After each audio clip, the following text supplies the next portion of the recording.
Hello and welcome to another video from the only source of information that you need to not only survive the current apocalypse but actually enjoy it.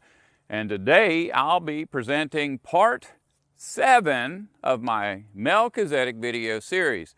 In this particular video I will be presenting much more information about Jesus' mother, father, brothers, and sisters as it is recorded in the Bible.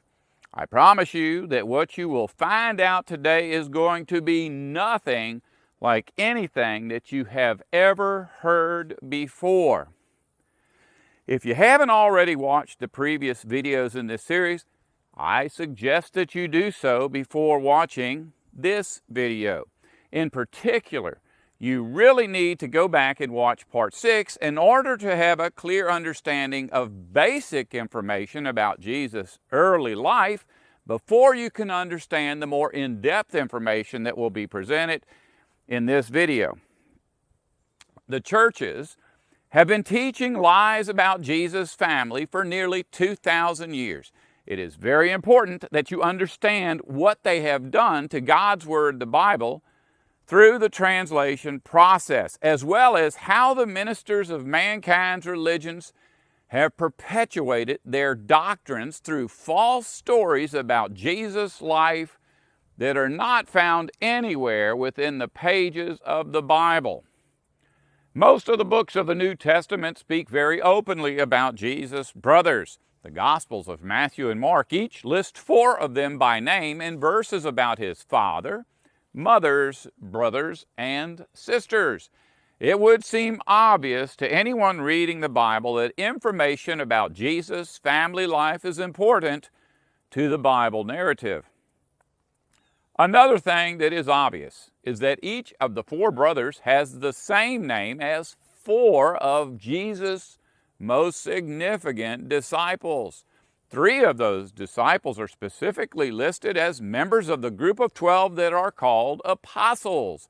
The 4th brother, Joseph, has the same name as a disciple that was nominated to be a replacement for Judas after his death. The churches in general refuse to acknowledge the significance of Jesus' family members. Some religions worship his mother Mary as the mother of God who remained a virgin for her entire life. Other religions recognize Jesus' brothers as his actual biological brothers, but declare them, for the most part, to be insignificant.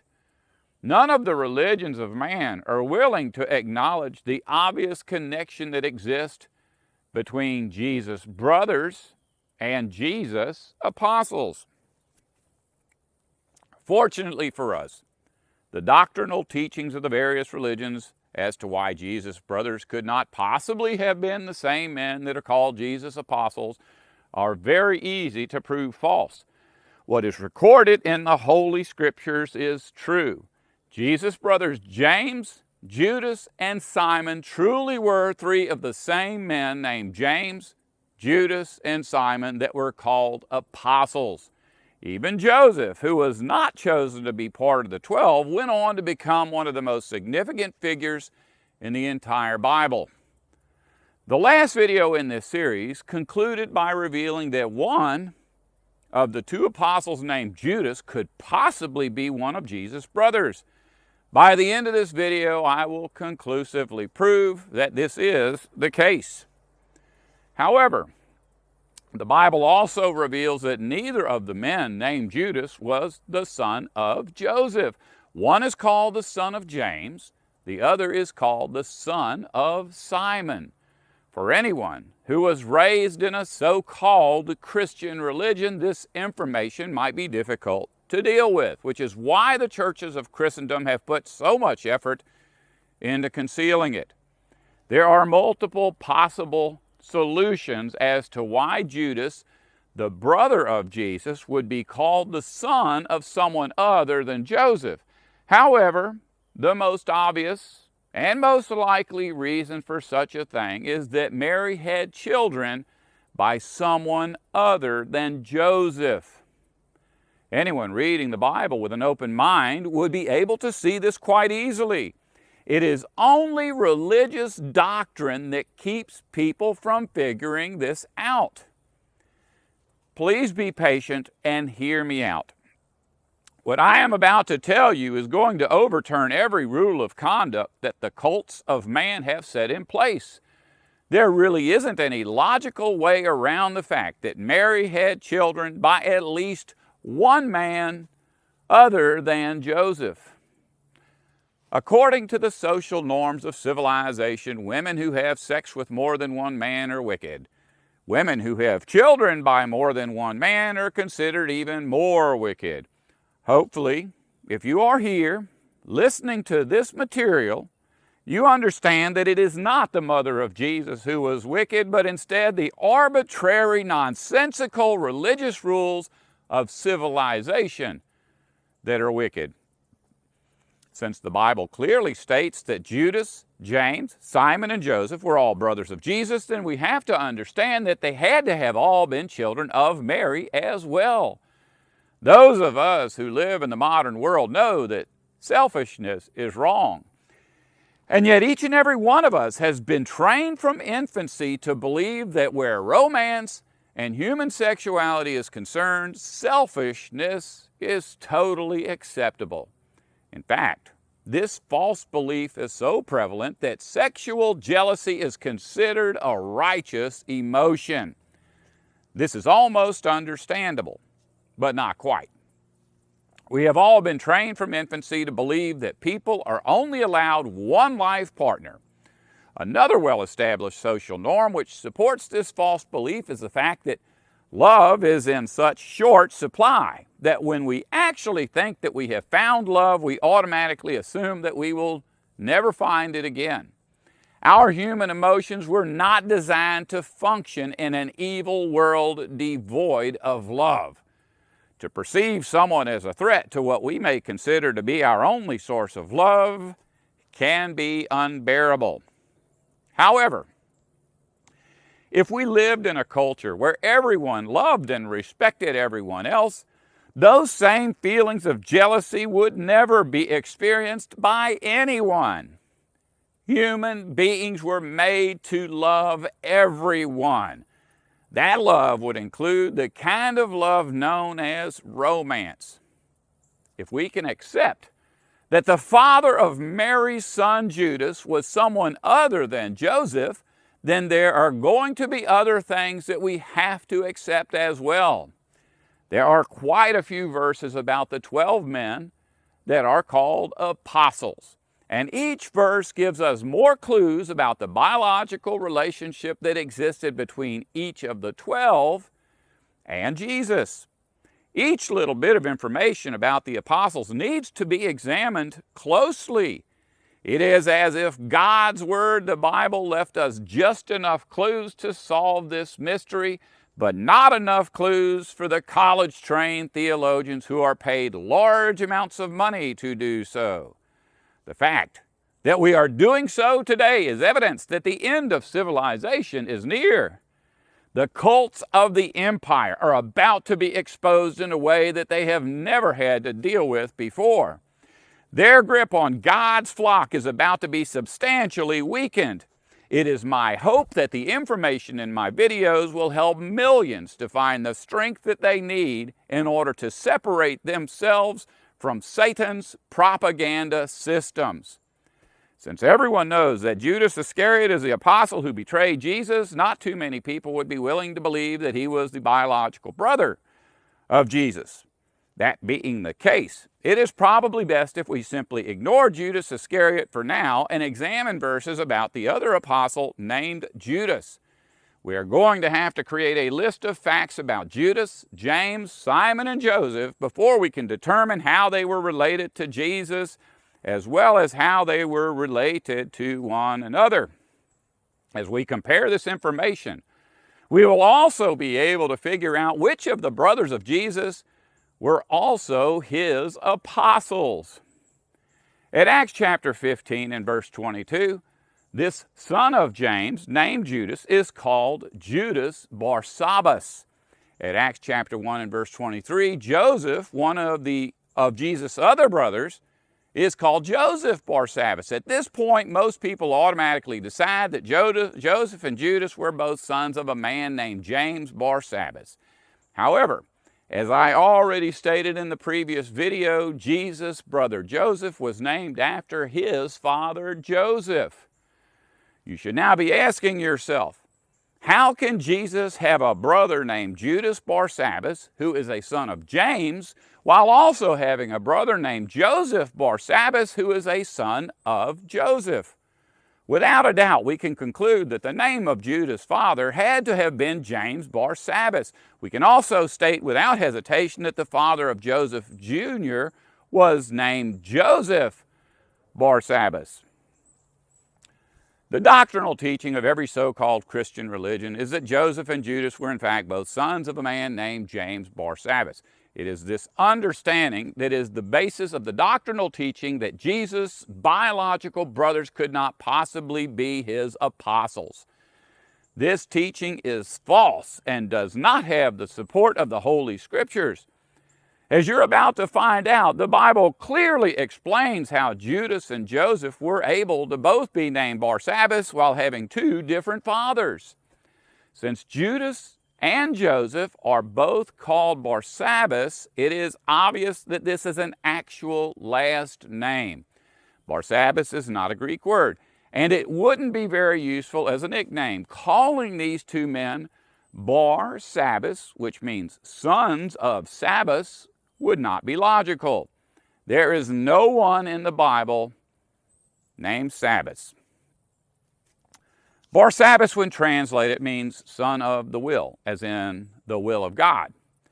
At this point, a pattern is starting to reveal itself that will allow us to make a connection between the Joseph, nicknamed Justus, but called Barsabbas at Acts chapter 1 and verse 23, and this Judas that is not Judas Iscariot, who is also called Barsabbas.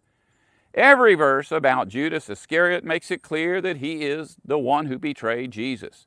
It is obvious that this was done to distinguish Judas Iscariot from the other apostle named Judas and Jesus' brother named Judas. However, there really aren't any Bible verses that make such a distinction between Jesus' brother Judas and Jesus' apostle Judas. It should be obvious to anyone reading the Bible with an open mind that Jesus' brother named Judas and Jesus' loyal apostle named Judas are both the same individual. The book of Jude starts off by introducing the writer. Jude, a servant of Jesus Christ and a brother of James. The writer of the book of Jude was Judas, the brother and apostle of Jesus. In the original Greek language, the spelling of the writer's name is actually identical to the spelling of the name of both his apostles. Calling the book the Epistle of Jude is done by tradition, apparently so as to not confuse Christians into thinking that the book was written by Judas Iscariot. The apostle Judas started his book in a way that is going to be very helpful in identifying exactly who he was. He was not making a distinction between himself and the apostle who betrayed Jesus. The contents of his book made that obvious. He simply wanted to leave a written record for all time that he and James were the same two brothers of Jesus written about at Mark chapter 6 and verse 3 and Matthew chapter 13, verses 55 and 56.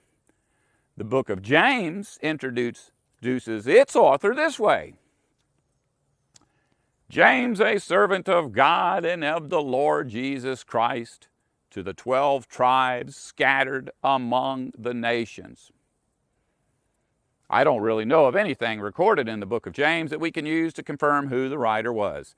The New Testament records that there were 3 individuals named James, and all 3 were spoken of as important figures in the first century congregation.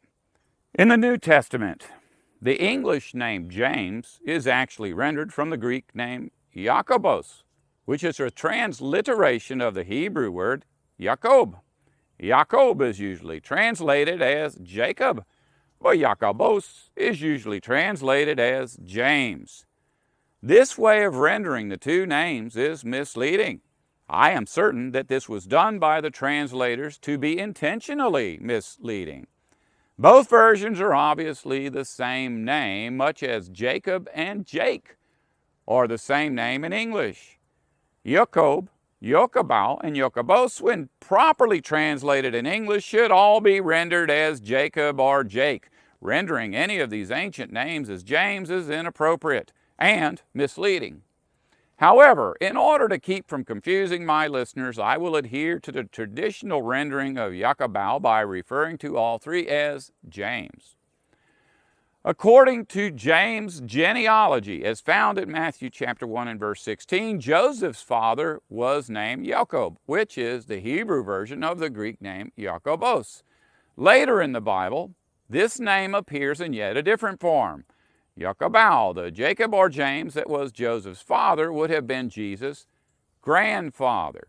In our English translations, Joseph's father is usually listed as Jacob, although a few translations do render his name as James. The Epistle of James would be more accurately represented if it were called the Epistle of Jacob. Rendering the name of Jesus' grandfather as Jacob while rendering the name of Jesus' brother as James is very misleading. If all that we had to go by was an English translation of the Bible, we would never be able to figure out that Jesus' brother was named after Jesus' grandfather. At this point, we know that Jesus had at least 4 brothers and at least 2 sisters. We now know that Joseph, the brother of Jesus, was a son of Mary and Joseph. We also know that Judas was a son of Mary by a man other than Joseph, but we really don't know for certain if the remaining siblings were children of Mary and Joseph, or once again, children of Mary by someone other than Joseph. Since it is almost certain that Mary's husband Joseph must have been the father of Mary's son, little Joseph, and that little Joseph had the last name of Barsabbas, we can assume that big Joseph had the last name of Barsabbas. We are now confronted with a truth that may be uncomfortable for the vast majority of people that consider themselves to be Christians. Jesus had a last name. Keep in mind that the Bible clearly states that although Jesus was the Son of God, his neighbors wouldn't acknowledge it. As Luke chapter 3 and verse 23 says, when Jesus was about 30 years old, he began his ministry, being, as it was supposed, the son of Joseph. Since people would have known that Joseph's last name was Barsabbas, and they believed that Jesus was the son of Joseph, then there is no getting around the fact that Jesus' last name would have been Barsabbas. This information is actually quite important. When Jesus was brought before Pilate on the day of his execution, it was a great Passover.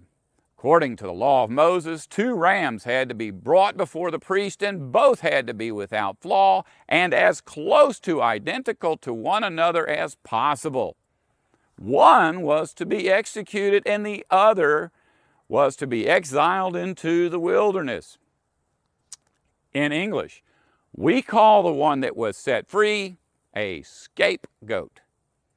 By the 1st century, according to the Bible, the Jews were no longer performing this sacrifice using goats alone. For quite some time, they had been using humans for their Passover rituals. As Matthew chapter 27 and verse 15 says, it had been the custom of the governor at the festival to release to the crowd a prisoner of their choosing. Most people are familiar with the account. Pilate offers the people a choice of which prisoner to release and which prisoner to sacrifice. With one voice, the crowd yells out, Barabbas. However, very few people know the first name of Barabbas, even though it is plainly revealed at Matthew chapter 27 and verse 16. At that time, they had a well-known prisoner whose name was Jesus Barabbas. If you read this verse from an English translation of the Bible, you will likely find that the name Jesus has been left out. I checked this verse in 30 different versions of the Bible and only found it in 3. That's 1 out of 10. The name Jesus Barabbas is found in every ancient Greek version of that verse that has ever been discovered. The tradition of removing it did not begin until the Bible was translated into Latin by the Catholic Church. I did a bit of research to see why this was done, and although the translators are all obviously aware that the first name of Barabbas was Jesus, they claimed that it would be wrong to let Barabbas have such a glorious first name. The original Bible writers obviously believed that it was an important part of the story that had to be recorded in order for us to be able to understand what was actually going on during the Passover festival. Please think about what I am telling you. The demonic cults of Christianity have not only spent the last 2,000 years hiding the last name of Jesus from humanity, but they also spent that time hiding the first name of Barabbas. The only possible explanation for doing such a thing would be to conceal the fact that in Jesus' day the Jewish Passover festival had become nothing more than an excuse for ritual human sacrifice, while at the same time concealing the fact that in God's eyes, according to these verses, the execution of criminals can be defined as ritual human sacrifice. According to many verses that are found throughout the Old Testament, the nation of Israel had already been sacrificing their citizens as part of their worship for a very long time. Psalms 106 and verse 37 records it this way: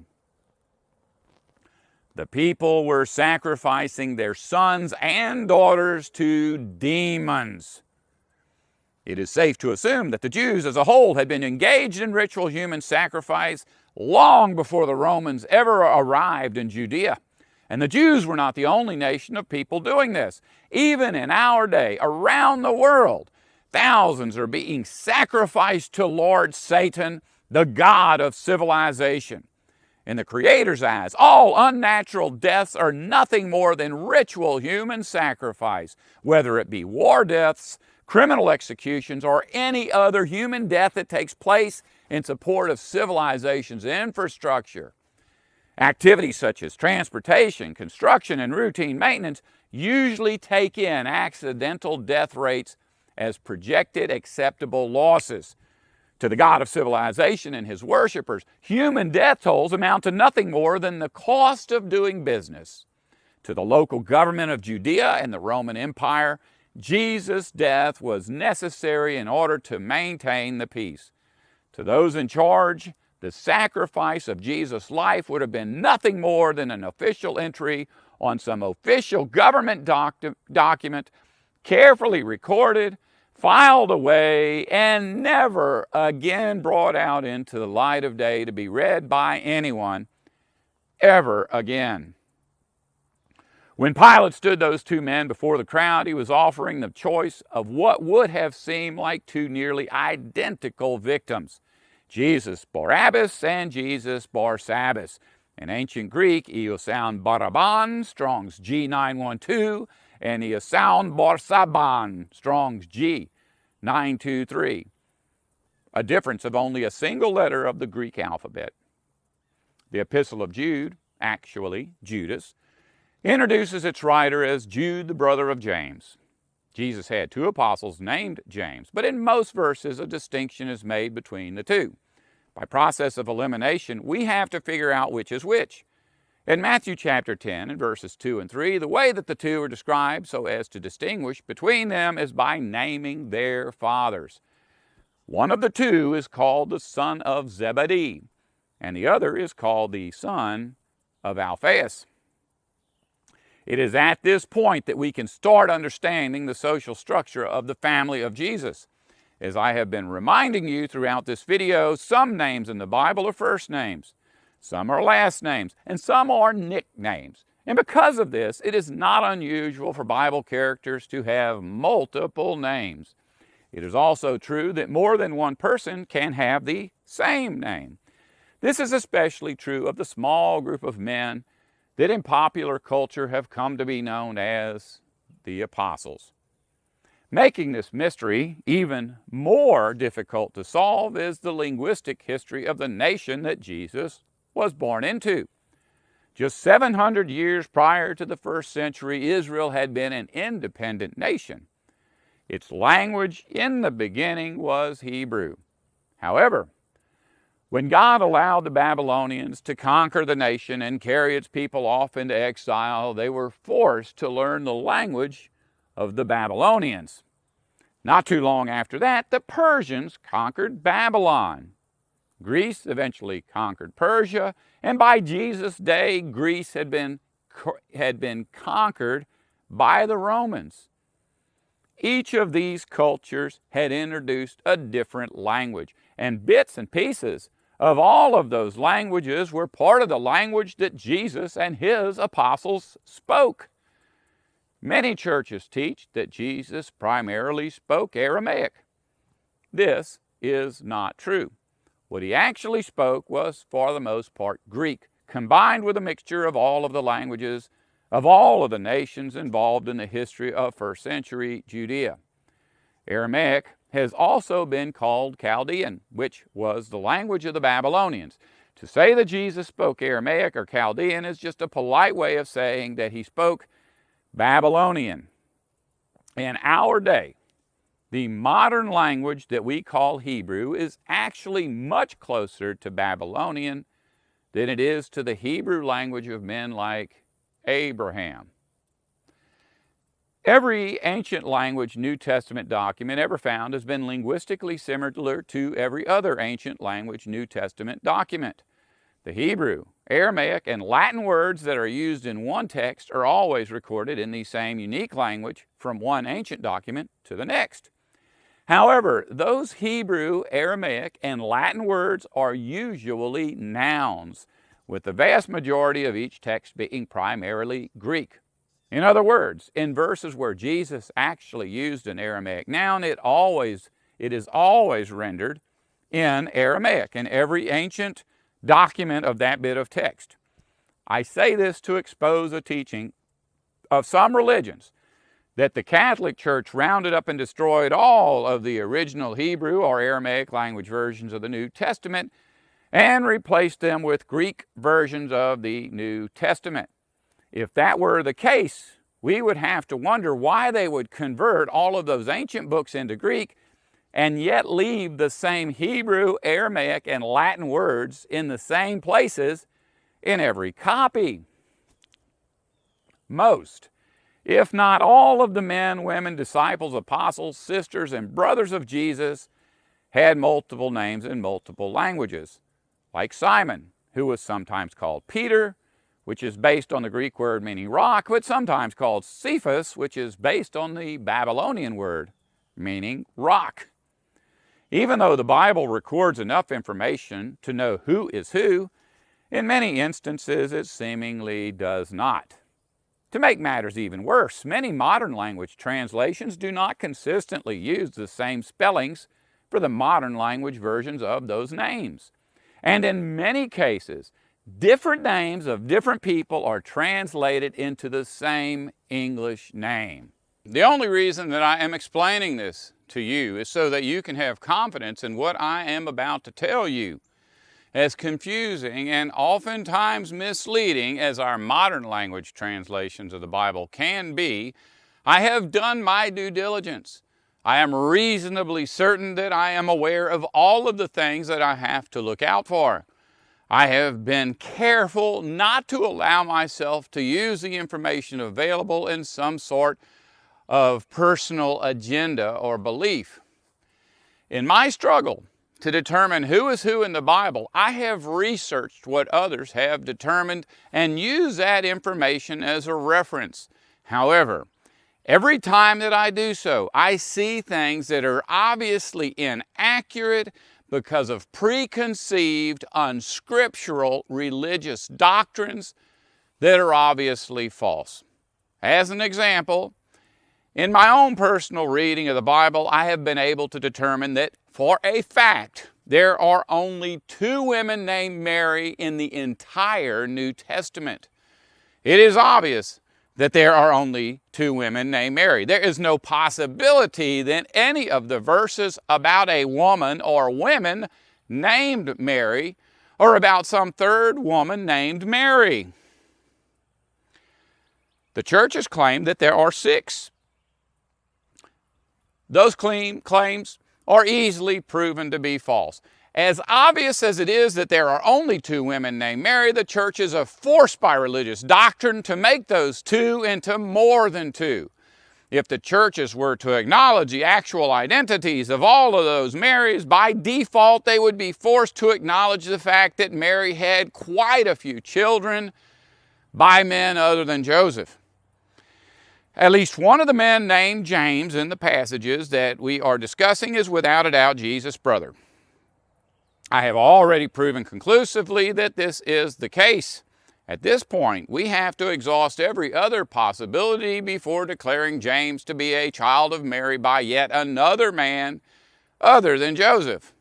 2,000 years of Christian propaganda is not something that I want to take a stand against without making sure that I have not overlooked something. I do not want to make bold declarations about the Bible without confirming that I have the support of the Bible. The first father, Zebedee, is mentioned 12 times in the New Testament. The meaning of his name does not seem pertinent to his character or any of the situations involving him. In other words, his name does not mean father of 2 boys, or fisherman, or anything like that. There is at least one other man from the Old Testament that had the same name in Hebrew, but he was not a major character in any significant Bible stories. I am comfortable stating that for a fact Zebedee was a real person and his name was the one that he was born with. Each of the 12 times that he is mentioned, reference is made to his 2 sons, James and John. Never once is he said to be the father of any other apostles. Zebedee is definitely not Joseph. The second father is named Alphaeus. This is not a proper name. It is a title.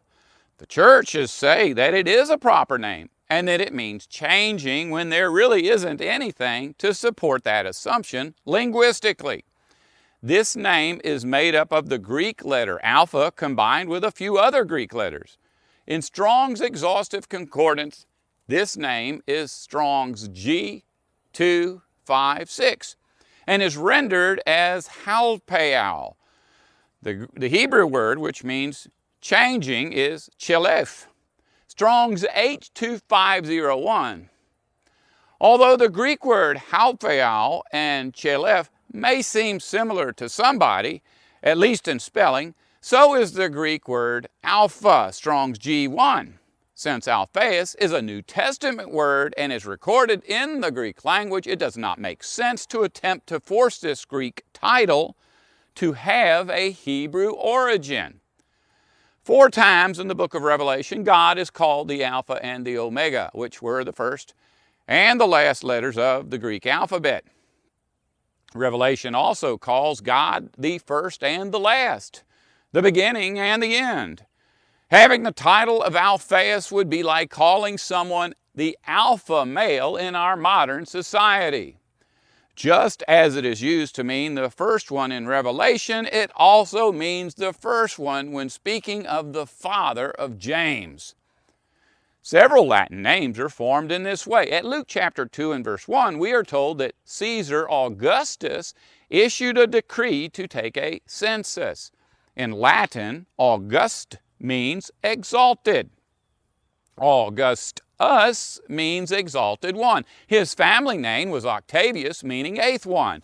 Augustus Caesar is the reason that the 8th month of our calendar is called August. Augustus was an honorary title given to him later in life. For a fact, Alphaeus is the Latin title meaning first one. This is definitely a title and not a proper name. The Latin name of Alphaeus would be very similar in meaning to the Hebrew word Aish, Strong's H376, which means male tribal leader. As I said in part 6 of this series, Aish is the basis for the name of David's father Ishay, Strong's H3448, the name which is usually translated as Jesse. As soon as I figured this out, I automatically began to think that the Alphaeus might possibly be Joseph, the father of Jesus. However, there is another person mentioned in the Bible whose role in the family would have outranked Joseph's and been more worthy of the title of Alphaeus. As you're about to find out, Joseph was not the male tribal leader of his tribe. Mark chapter 2 and verse 14 says that the Alphaeus was also the father of another disciple named Levi. Levi is one of the names of the disciple who later became Matthew. The verses that allow us to identify these two men named James reveal to us for a certainty that one of the men named James was the brother of Levi and the other man named James was the brother of John. So no matter which one of these men was the brother of Jesus, we can know that Jesus had at least one more brother that's named. That brother being either John or Levi. The evidence is overwhelming that the Alphaeus, James Barsabbas, the father of Jesus to brothers James and Levi, was in fact Jesus' grandfather James. This is not a joke or an effort on my part to shock you. Mary had children by Joseph, but she also had children by Joseph's father James. That is why James, the son of James, is also called James, the son of the Alphaeus. It is also why he is called James the Less. At the time, Jesus' grandfather, James, would have been the oldest surviving ancestor of Jesus' extended family. That is why he is referred to in several verses as the Alphaeus. All Christian religions teach that there are 5 men in the New Testament named James. They base this teaching on the many titles given to the 3 men that are named James. Jesus' brother is called the son of Alphaeus because Alphaeus means male tribal leader. Joseph's father, according to natural law, would have been the recognized family head of Jesus' family. Since Jesus' grandfather and Jesus' brother were both named James, it only makes sense that his brother be called James the Less. In ancient Greek, calling someone the Less would have had nothing to do with their size or age or significance. As the theologians claim, James the Less in Greek means the same thing as James Jr. in English. Since James Alphaeus was the father of Joseph, it is likely that Joseph was not James' firstborn son. Joseph probably had an older brother named James. It is possible that James Sr. had 2 sons named James. But since there is no brother of Joseph with that name mentioned anywhere in the New Testament, it is very likely that either Joseph's father had broken from tradition and not named his firstborn son James, or that he did in fact have 2 sons named James, or that his oldest son James had died. I'm only telling you this because I want to make sure that you have all of the information that is available on this topic. Keep in mind that in the ancient past, mankind lived in tribes, and the kinds of behaviors that we have come to accept as normal have not always been considered normal. As civilization has been working to exterminate everyone who refuses to live according to its demon-inspired standards, millions of people living like Jesus and his family have been hunted down and driven to extinction. Only those who have been willing to reject their natural instincts and conform to civilization's unnatural standards have been allowed to survive. In part 3 of this series, I proved beyond any reasonable doubt that Melchizedek was Canaan, the son of Noah. According to the Bible, even though Canaan was called the son of Ham, his biological father was actually Ham's father, Noah. It only makes sense that Jesus' family lived in a manner similar to that of Melchizedek's family. Melchizedek was the rightful king in his day, just as Jesus is now our rightful king. Even though we now know that James, the son of the male tribal leader, James Barsabbas, was the brother of Jesus through Mary, we still need to investigate whether or not James, the son of Zebedee, was the brother of Jesus as well. As you're about to find out, he was. Jesus' mother Mary is specifically called the mother of the sons of Zebedee in Matthew chapter 27 and verses 55 and 56. Many women were there watching from a distance, among whom were Mary Magdalene and Mary, the mother of James and Joseph, and the mother of the sons of Zebedee. Every gospel account says that only women were present at the execution of Jesus. 3 of the gospels specifically name 2 of the women who were there, without naming any of the other women. All 3 accounts state that Mary Magdalene and Mary, the mother of Jesus, were there watching.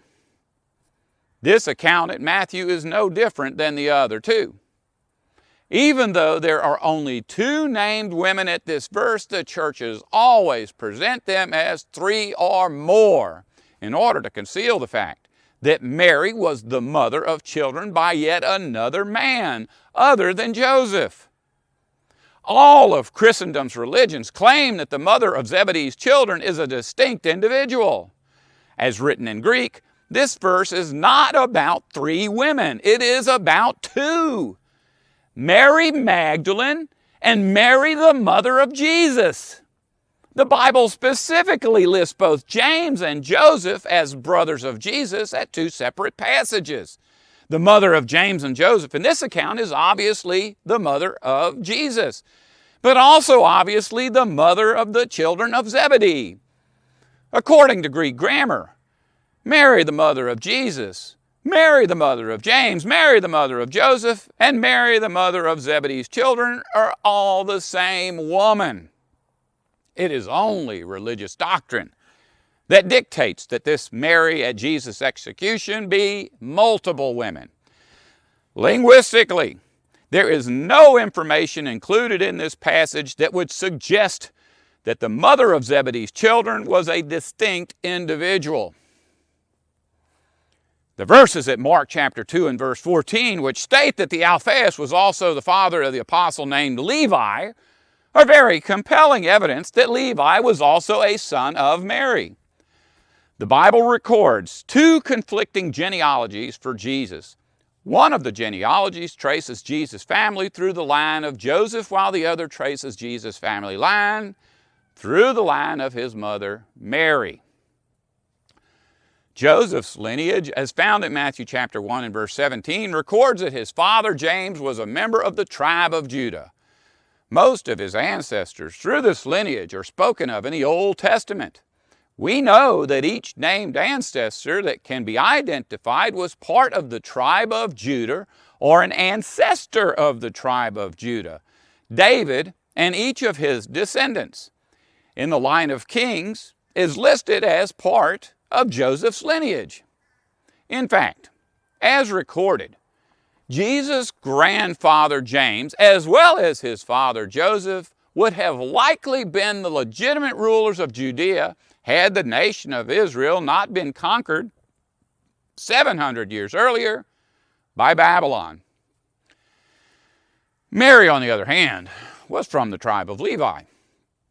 According to the law, all priests of Israel had to be members of the tribe of Levi and had to be married to women who were members of the tribe of Levi. No Levite could ever be a king over Israel. No member of the tribe of Judah could ever be a priest of Israel. Theologians state emphatically that both of Jesus' lineages are through the line of Judah, because as our rightful king, Jesus had to have descended from Judah. But if you examine both lineages with an open mind, you will find that this claim isn't true. Jesus was not the biological son of Joseph, meaning that biologically he could not make any claims based on Joseph's lineage. Don't let this worry you. Jesus is in fact the rightful king, just as Melchizedek was the rightful king in his day. The second lineage can be found at Luke chapter 3 and verses 23 through 38. This lineage starts with Adam and works its way through Judah all the way through to Nathan, the son of King David. But then it diverges. This lineage also ends with Joseph. However, the passage clearly states that Joseph was only imagined to be the father of Jesus. As originally recorded in the Gospel of Luke, this second lineage is obviously through Jesus' mother, Mary. Before I go any further, I need to let you know that there is another theory out there. Over the centuries, some theologians have taken the stand that Joseph was adopted and that one of the lineages is through Joseph's biological father and the other is through his adoptive father. There isn't any kind of a linguistic argument against this theory, but please take a moment to think about this. Quite obviously, God knew that Joseph was not the biological father of Jesus.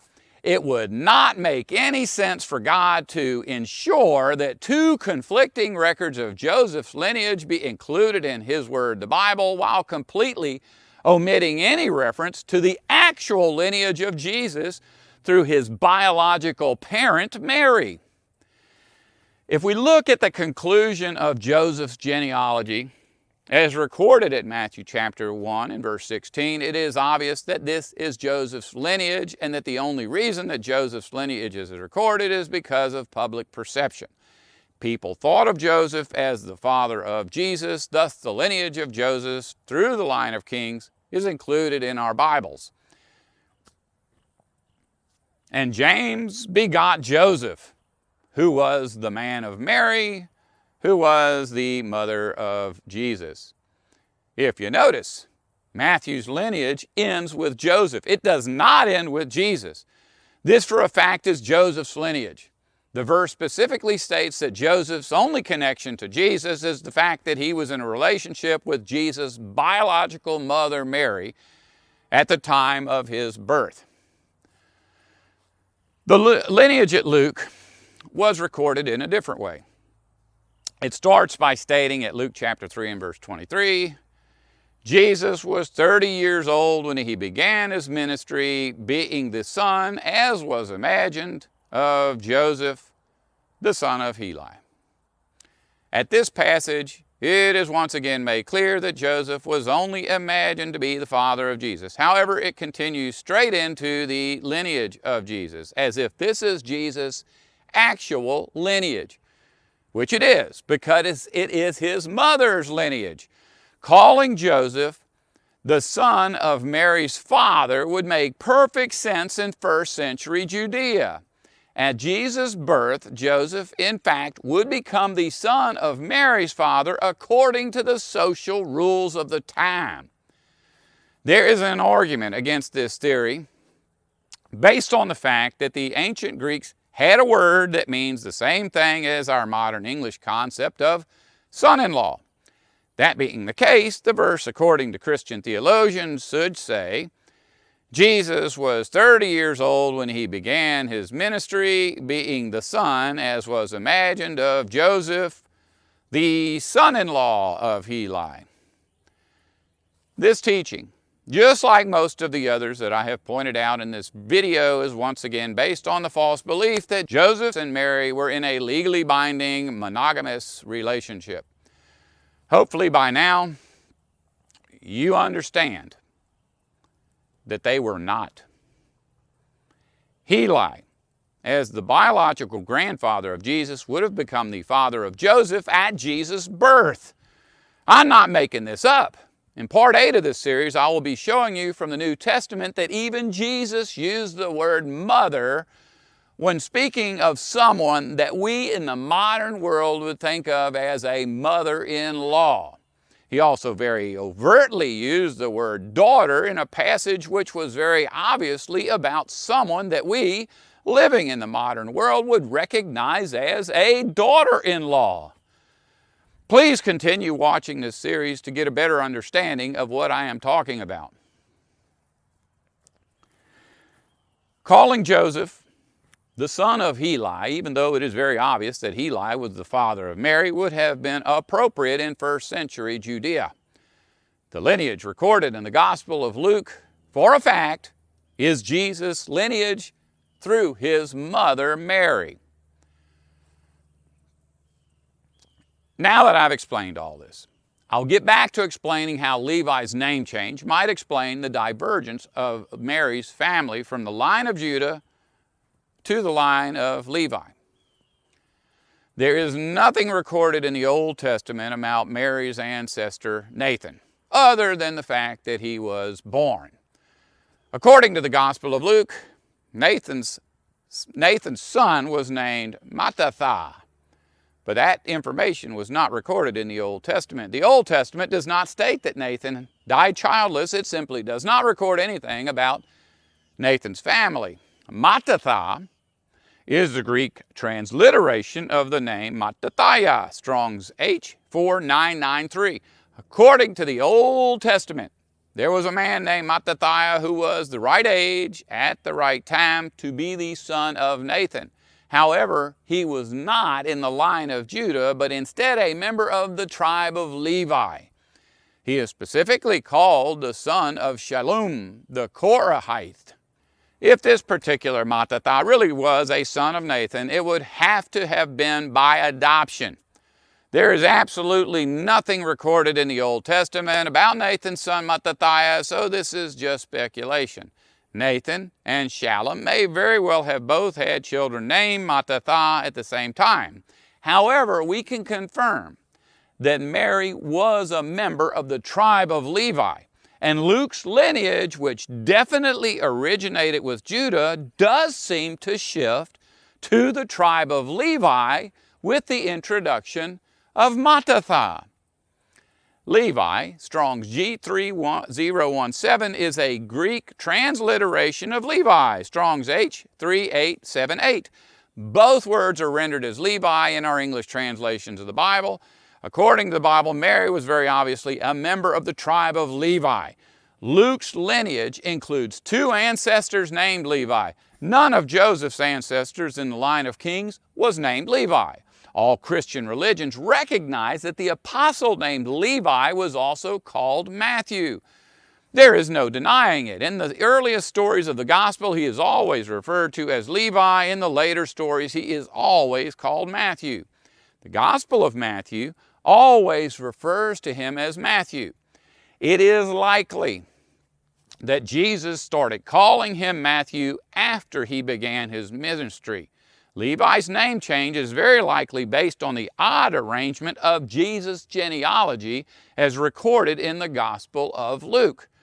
The story of Mary visiting Elizabeth once again is going to be an important clue as to why Levi's name was changed to Matthew. Luke chapter 1 and verse 26 begins by telling us, "And behold, thy cousin Elizabeth, she hath also conceived a son in her old age, and this is the 6th month with her, who was called barren." The word that is translated as our English word cousin is actually syngenous, Strong's G4773, which means relative, but does not necessarily mean cousin. As used in our Bibles, the Greek word syngenous is always used to distinguish citizens of the nation of Israel according to their tribes. Even though the Bible never states directly what tribe Mary was from, we can know from Luke chapter 1 and 26 that she had to have been from the tribe of John the Baptist's parents, Zechariah and Elizabeth. Luke chapter 1 and verse 5 clearly states, "In the time of Herod, king of Judea, there was a priest named Zechariah who belonged to the priestly division of Abijah. His wife Elizabeth was a descendant of Aaron. According to the definition of the Greek word syngenes, there is no getting around the fact that Mary, Zechariah, and Elizabeth were all from the same family. At the very least, they were all from the same tribe. It is an undeniable fact that the division of Abijah was part of the tribe of Levi, and that the family of Aaron was part of the tribe of Levi as well. Zechariah served as a priest at the temple, and according to law, that privilege was only assigned to members of the tribe of Levi who were married to women from the tribe of Levi. Mary, the mother of Jesus, had to have been from the tribe of Levi. There is no way around this very basic fact. If we examine the lineage found at Luke chapter 3 and verses 23 through 38, there is a pattern that would seem to suggest why the apostle Levi's name was changed to Matthew. Mary's great-grandfather was named Levi. 27 generations earlier, she had another ancestor named Levi. Even more curious than that would be that both of these men named Levi had sons named Mattathat, a slight variance of the name of the son of Nathan. What that means in modern English is that there are 2 verses in Mary's lineage, as found in the Gospel of Luke, that specifically say Matthew, son of Levi. Levi changed his name to Matthew. Strong's G 3156, which is the Greek transliteration of Mattathat, or Mattat. Mattathat, Mattat, Mattathiah, and Mattatheos are simply the Hebrew and Greek versions of the same exact name, meaning, all meaning, gift of Yah. It would seem that Levi's name change to Matthew was based on Nathan's son Mattathat transitioning from the tribe of Judah to the tribe of Levi. I am certain that Mary's lineage transitioned from the tribe of Judah to the tribe of Levi because of this adoption. Jesus changed his brother's name from Levi to Matthew for a reason. I hope that you're able to keep all of this straight in your heads.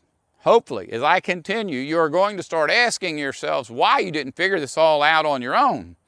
A more important question might be, how did an uneducated, long-haired, worthless old man who hasn't been to church in 18 years figured all of this out? Theologians have had 2,000 years to carefully study each and every word of the Bible in order to unlock its secrets. But as of today's date, they have had no success whatsoever. Please know this: Christianity, just like all of the other religions of man, has been weighed in the balance and found wanting. Our Father will not be sharing any spiritual insight with any of the representatives of those filthy cults. Just as God gave over King Belshazzar's kingdom to the Persians, so God is now giving over Christendom's kingdom to us. But only if you're willing to walk away from the nonsense of religion and take hold of the kingdom that God is offering. I am absolutely certain that both men named James were brothers of Jesus. James, the son of Alphaeus, also known as James the Less, more properly rendered into English as James Jr., would have been a son of Mary by Joseph's father James. James, the son of Zebedee, would have been his brother due to the fact that Mary is specifically called the mother of the sons of Zebedee. Since Judas was also a son of James, he and James Jr. would have been brothers. Since both Levi and James Jr. were called sons of the Alphaeus, Levi would also have been a brother of Jesus. Hopefully by now, you can understand just how important Jesus' family was. Not just to Jesus, but to the early work of evangelizing and organizing the earliest congregations of those who followed the teachings of Jesus. At Jesus' death, entombment, body preparation, and resurrection, many people are said to be present. However, Only a select few are identified by name. The others are only mentioned in passing.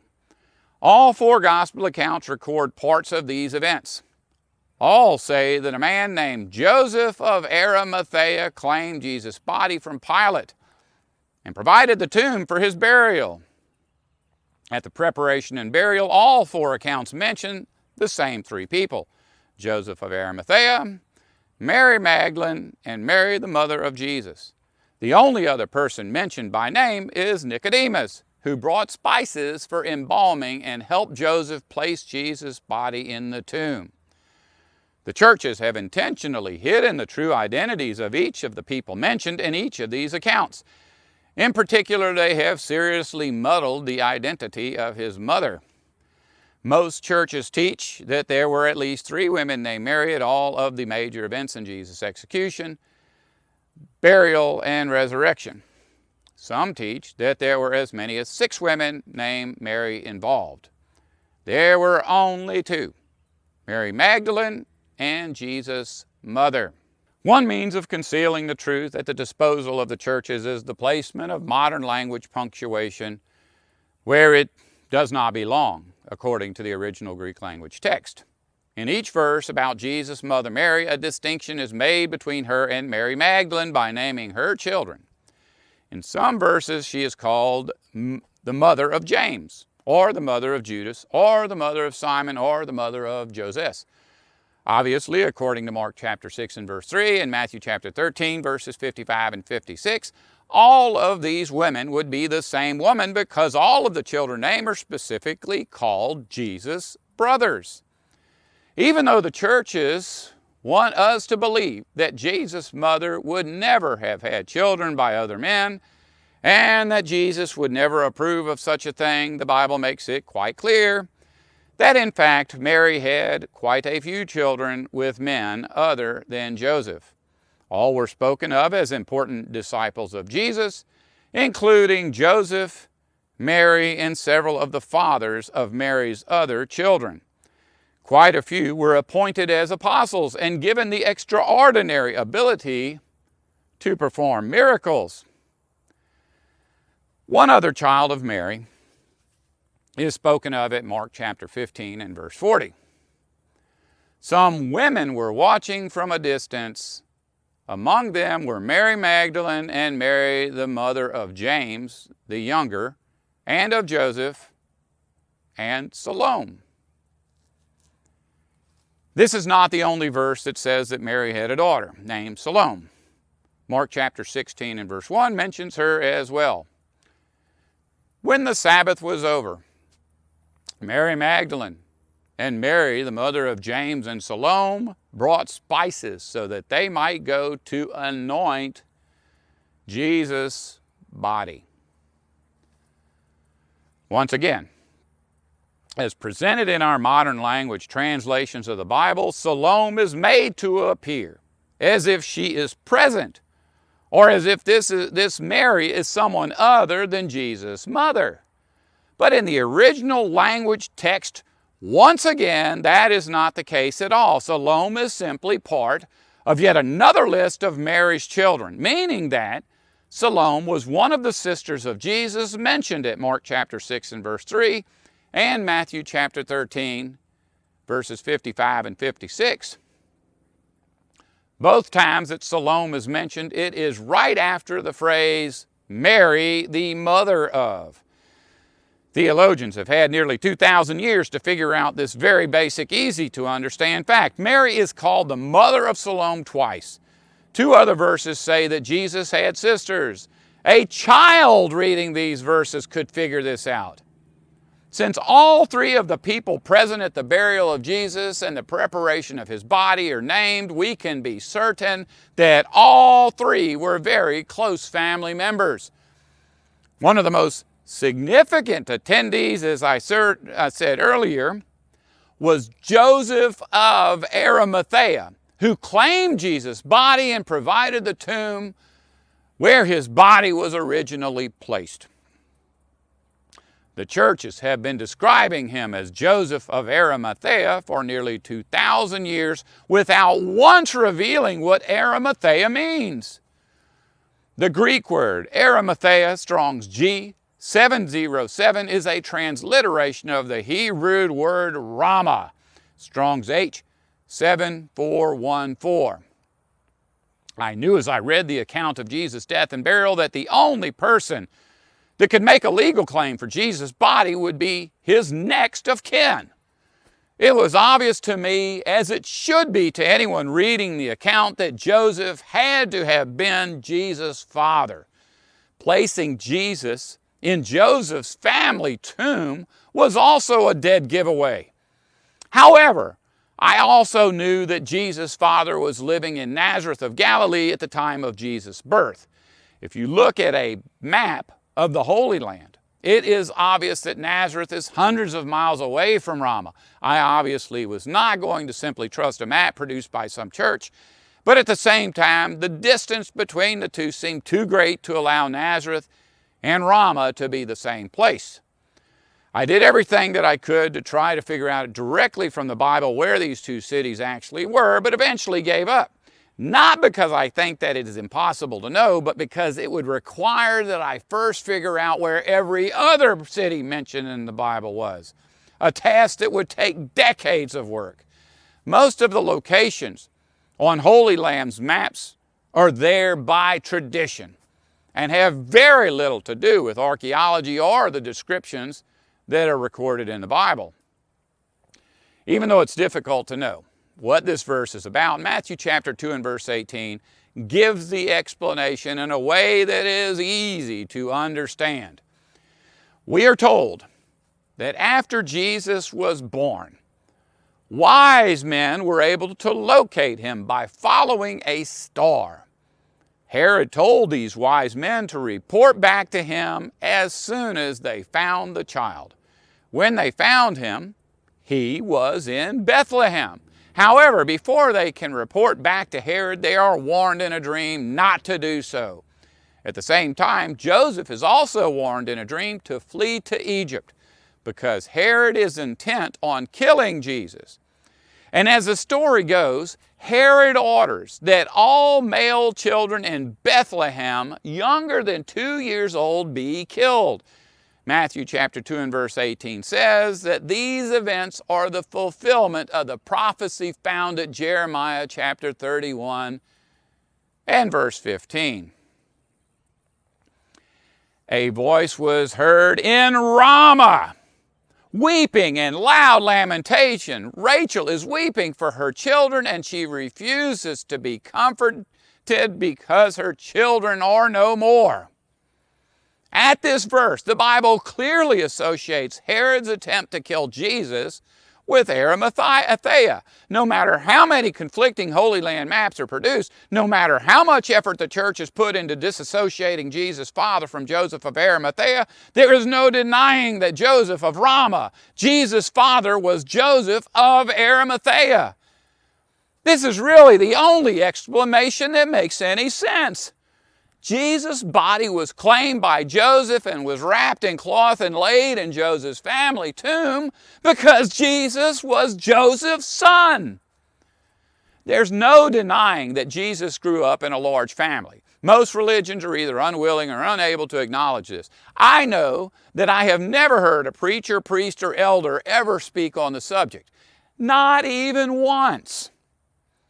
For a fact, there's absolutely nothing available in any library or anywhere online about Mary having children by a man other than Joseph.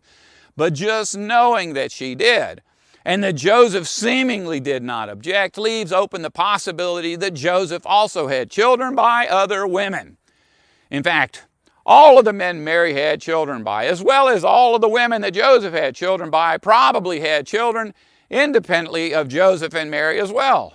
And all would have been considered part of Jesus' extended family or tribe. The tribe of James, the patriarch of Jesus' family, would have been very large indeed. Many of the verses in the Bible refer to Jesus' inner circle as the 12. However, at times the 12 are simply referred to as the brothers. As I said earlier, there are quite a few verses that seemingly use the word brother figuratively, but linguistically, the ancient Greek word that we render as brother would still primarily mean biological brother. In verses where the Bible lists the 12 apostles by name, James and Judas are always on the list.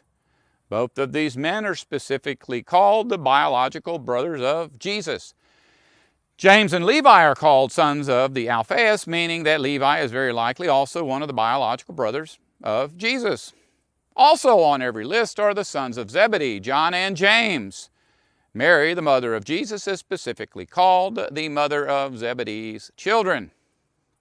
Another one of the brothers of Jesus mentioned at Mark chapter 6 and verse 3 and Matthew chapter 13 verses 55 and 56 is called Simon.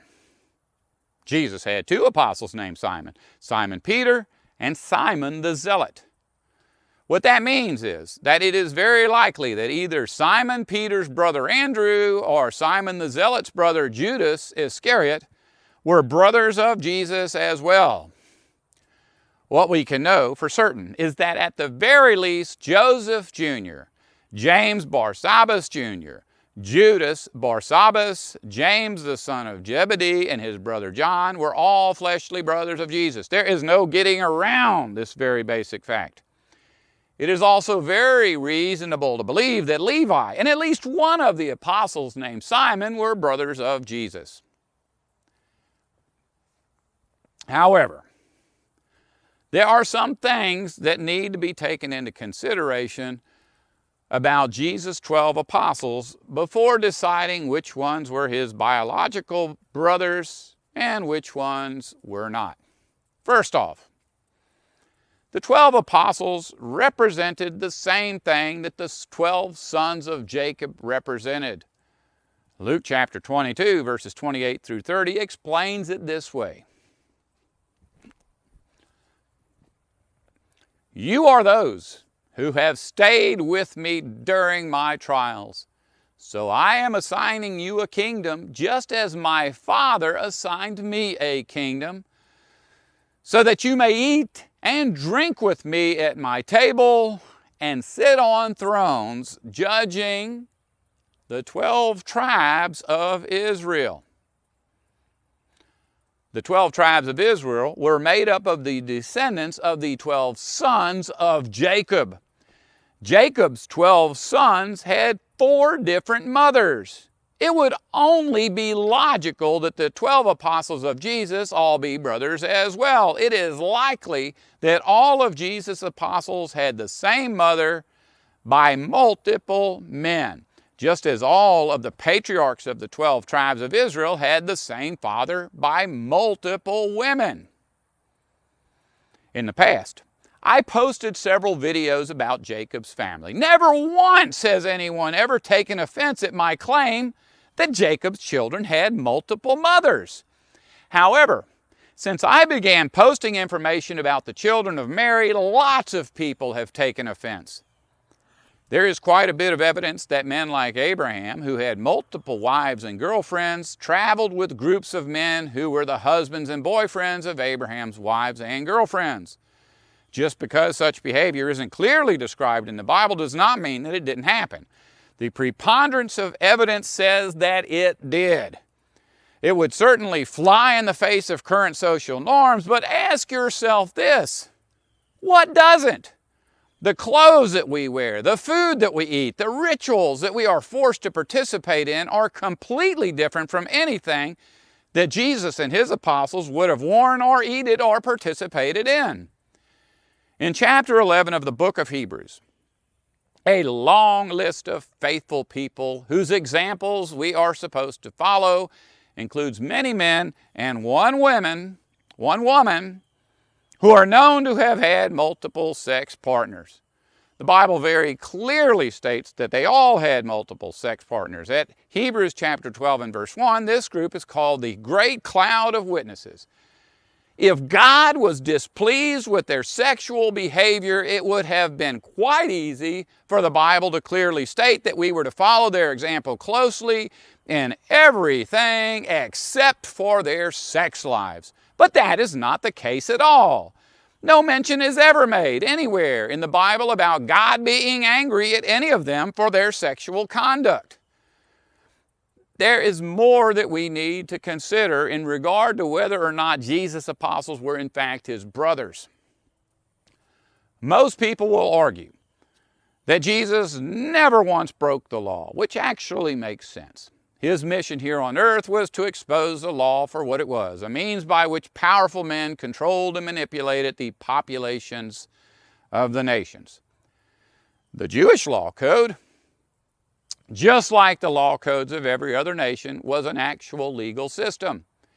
It was not some kind of religious law as some would have us believe. It was not a means by which mankind could appease the creator of the universe. The law of Moses dictated what a person could and couldn't do, as well as what a person was required to do. Along with those laws, it listed punishments for those who broke the law. And the men who had been placed in charge were constantly watching to see if Jesus would break the law, so that they would have an excuse for arresting, convicting, and executing him. In Numbers chapter 9 and verse 13, the punishment for not properly observing the Passover is recorded.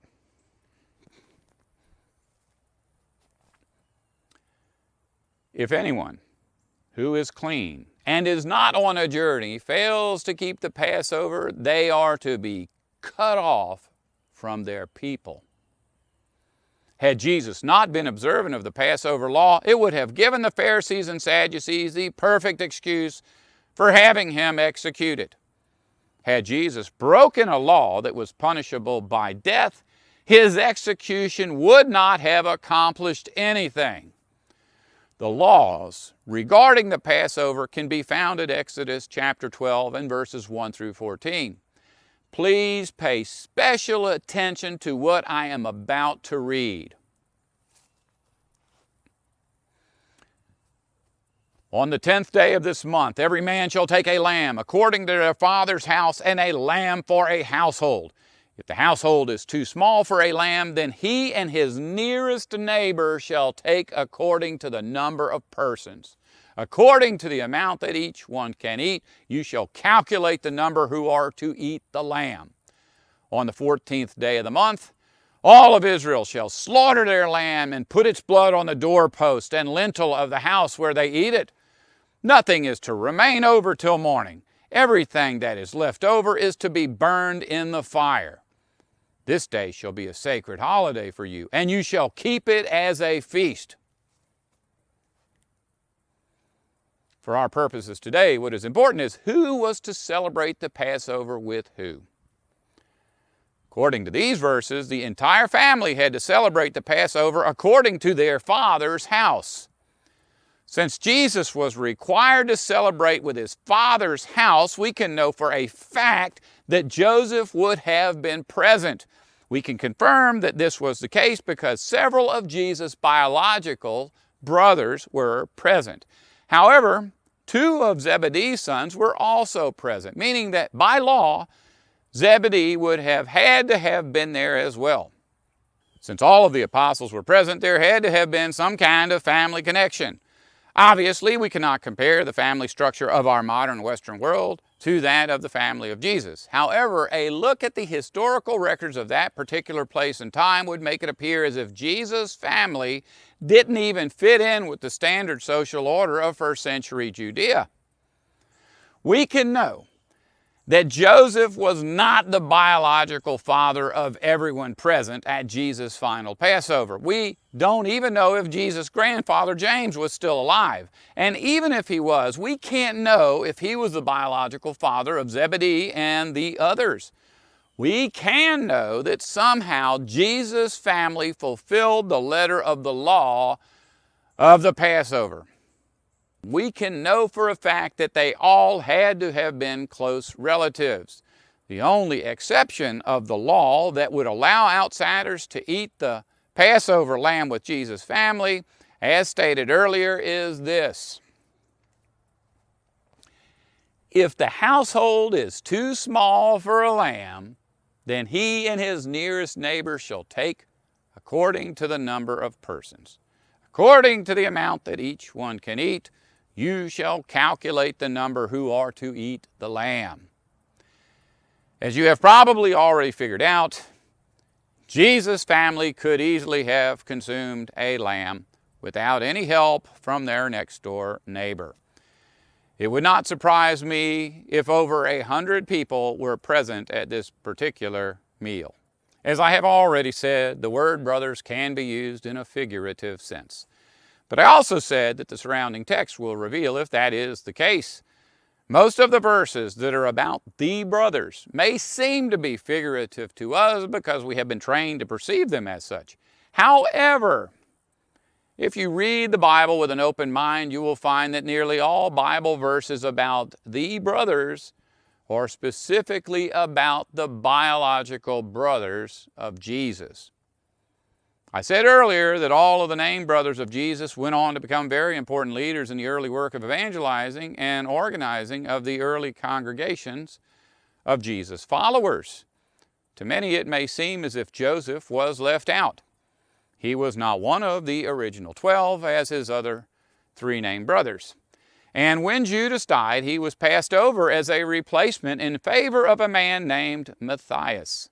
However, what you need to know about Jesus' brother Joseph is that he was not passed over because of some kind of shortcoming on his part. God was saving him for a much more important work. When Saul was blinded while traveling on the road to Damascus and converted into an apostle of the nations, the brothers recognized that he needed a mentor, someone to teach him the truth and try to keep him out of trouble. They assigned this task to Joseph Barsabbas, the brother of Jesus. The only reason nobody knows this is because before sending him out to watch over Paul, they gave him yet another nickname. This is recorded at Acts chapter 4 and verse 36. The apostles gave Joseph the nickname of Barnabas, which when translated means son of consolation, he being a Levite from the island of Cyprus. Theologians will argue that this particular Joseph cannot possibly be the same Joseph that was Jesus' brother, because as a son of Joseph, he would have been from the tribe of Judah and not from the tribe of Levi. Also, as a son of Joseph, he would have been a citizen of Judea and not a citizen of Cyprus. All religions earthwide have some kind of teaching about superior races and inferior races and separation of the races. Christianity and Judaism are no different. I have been hearing all of my life about the difference between God's chosen people and the wicked people whom they had to live amongst. Separation of the tribes and the outsiders is a major part of the Christian religion. However, to anyone reading the Bible with an open mind, it quickly becomes apparent that none of that religious nonsense has the support of God. There were rules about who could live amongst the citizens of Israel and who could not. But all of those rules were very easy to follow. For the most part, any outsider could migrate into Israel as long as they were willing to perform a few initial rituals and not stir up any trouble. And those rules were for people like the Philistines, Babylonians, and Egyptians. For Israelites migrating from one tribe to another, the only requirement would be that they pack up their stuff and move.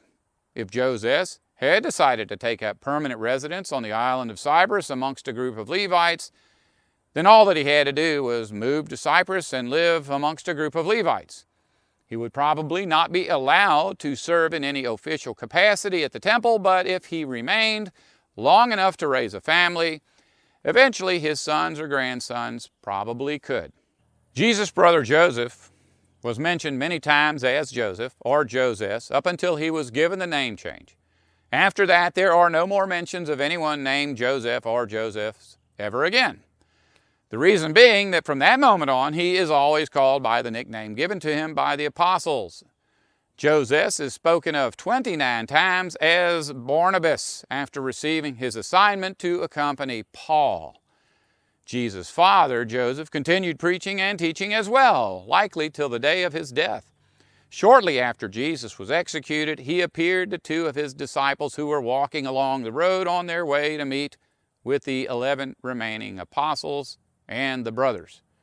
The entire 24th chapter of Luke is about this encounter between Jesus and his two disciples. After questioning his two disciples about a conversation that they were having about Jesus, verse 18 says, one of them, having the name of Cleopas, responded to him saying, how is it that you are the only visitor to Jerusalem that doesn't know about what has happened here in recent days? Cleopas is supposed to be the proper name of some character that isn't spoken of anywhere else in the Bible. But in fact, this person is Joseph, Jesus' father. Cleopas is another descriptive title. It means the one with the reputation of a father, which would fit in perfectly with Joseph's reputation of being the father of Jesus, even though he wasn't. This name is not a personal name. It is, for a fact, a title. For some reason, Satan's empire seems to be obsessed with ownership of women. I understand that Satan's laws are wicked and that human beings in general will follow those laws no matter how wicked they are. But what I don't understand is mankind's love of such laws. It is almost as if beating, stoning, and beheading women for having sex is instinctive. In my part of the world, this isn't done, for the most part. But the ostracism and emotional scarring that a woman has to endure for having a child without a license is still pretty terrible. The belief that men are allowed to have as many sex partners as they can afford, but women are only allowed to have one, doesn't make any logical sense. The population of Earth is made up of 50% women and 50% men.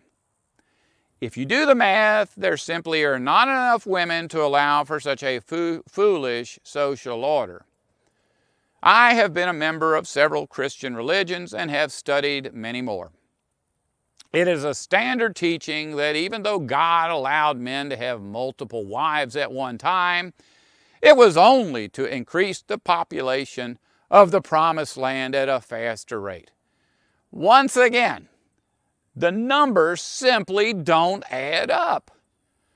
One man with 10 wives will not produce more offspring than 10 men with 10 girlfriends. The teachings of the religions of Christianity sound like nonsense because they are supposed to sound like nonsense. Truth is supposed to be easy to recognize. To anyone with the ability to process logic, it is. Mary, the mother of Jesus, who just so happened to be the mother of many other children as well, did not simply disappear from the scene at the death of her son. She, like Joseph, continued to be an inspiration to the brothers. At some point, long after Jesus' death, Paul wrote a letter to the congregation at Rome. He concluded that letter at Romans chapter 16 and verse 6 by saying, "Greet Mary, who bestowed much labor on us." According to every so-called Christian religion on the planet, nobody can know who this woman is because there isn't enough information about her. However, as recorded in Paul's letter, Paul felt that her name alone was more than enough information, at least enough information that he could simply mention her first name and everyone would automatically know who she was. There were only 2 women mentioned throughout the entire New Testament named Mary, and Mary Magdalene was no longer around. I'll cover that later in the next video in this series. Jesus' mother Mary was also mentioned in Acts chapter 12 and verse 12. When he realized this, he went to the home of Mary, the mother of John Mark, where many were gathered for prayer. Once again, the satanic cults of Christendom declare this woman to be yet another random woman named Mary. According to the doctrines of Christianity, she can't possibly be identified because, once again, there simply isn't enough available information. But how much information can they possibly need? Since we know that Jesus' mother is specifically called the mother of the children of Zebedee, and that Zebedee had a son named John, it isn't all that difficult to conclude that John, the son of Zebedee, could be surnamed Mark. John, the son of Zebedee, is yet another brother of Jesus who was a leader in the early work in evangelizing and organizing the earliest congregations of those who followed the teachings of Jesus. We can know that John Mark was in fact Jesus' brother, John, the son of Zebedee, because at Colossians chapter 4 and verse 10, our English translations of the Bible describe him this way. My fellow prisoner Aristarchus sends you his greeting, as does Mark, the cousin of Barnabas. The Greek word used here does not mean the same thing as the English word cousin. Anepsios, Strong's G 431, is only used once in the entire New Testament. It is formed from the obsolete word nepos, which means brood. This word would not normally be used to describe any kind of relationship that people today would normally acknowledge, but obviously for the family of Jesus it would be appropriate. The young of birds are normally called a brood. A single female bird will usually lay multiple eggs in a single nest, fathered by multiple males. With some species, multiple hens will lay eggs in the same nest, meaning that the eggs hatched by a single hen might have different mothers and different fathers. When the eggs hatch, they as a group would be called a brood. Since we know that Mark was the name used by Mary's son John, who was fathered by Zebedee, and that Barnabas was Joseph Barsabbas, the son of Mary, fathered by Joseph, calling the two of them members of the same brood would be appropriate. There are quite literally dozens of unique names, titles, and nicknames of people that are referred to as the brothers in the New Testament.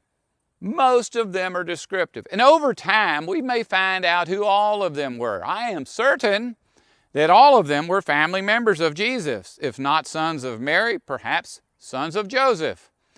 As you research this information for yourselves, you're going to come across many verses that make what I am telling you seem impossible. Just as an example, I'll tell you about something that initially caused me to doubt that Jesus' apostles were his brothers.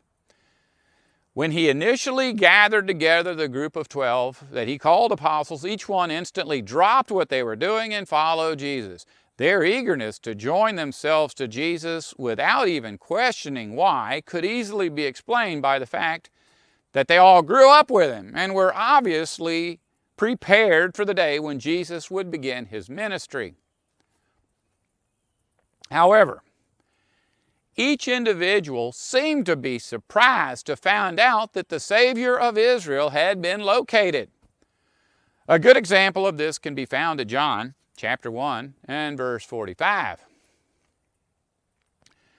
Philip went to look for Nathanael and told him, "We have found the very person Moses and the prophets wrote about. His name is Jesus, the son of Joseph from Nazareth." To me, this really sounded like Philip was amazed that he had located this person that he had previously only read about in the Bible. Obviously, each and every one of the apostles was shocked to find Jesus. But most of the wording of the verses has been colored in ways that are not a part of the original Greek manuscripts. When Philip found Jesus, what he actually said would have sounded more like this in English. "The one written about by Moses in the law and by the prophets has been found.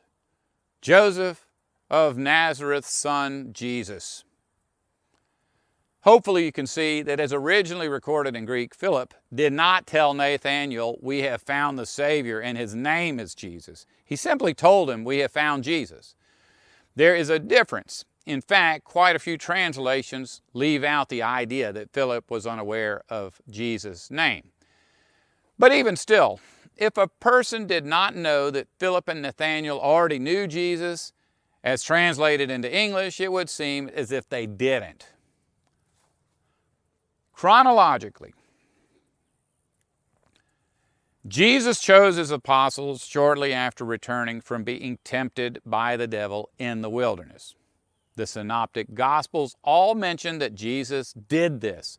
Seemingly, he either fasted for 40 days and was tempted after fasting, or he was tempted during his fast.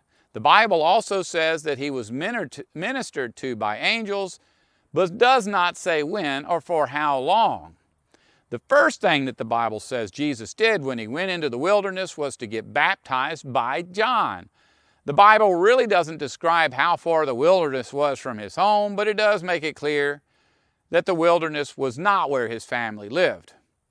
Mark adds to the account by stating that while in the wilderness, Jesus stayed with the wild animals.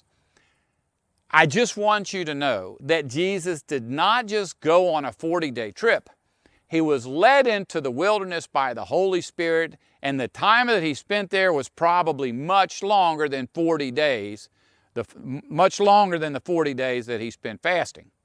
In fact, Jesus may have stayed in the wilderness for several years. The apostles were not shocked to find out that Jesus was the Messiah. As his brothers, they had known that for years. They were simply shocked to see him again after such a long absence. Seemingly, when the Spirit led Jesus out into the wilderness, it did not inform his family about where he was going or how long he would be gone. The reaction of his brothers at his return is what we should expect. The stories taught in the church about Jesus just randomly offering strangers the opportunity to become apostles are not accurate. In the next video in this series, I will be revealing the identity of the writer of the book of John. If you're not a college-trained theologian, then you are probably not aware of the fact that nobody really knows who wrote it. At one time, the identity of the writer was common knowledge, but when the Bible was translated from Greek into Latin, that knowledge was intentionally concealed, and over time, eventually lost. As is the case in most of my videos, I will be exposing lies that have been told and retold millions of times over the course of the last 2,000 years. As we get closer to the end of this series, I promise that I will be telling you things that will be more shocking than anything that you are currently expecting. As always, if you don't want to survive, don't listen to me.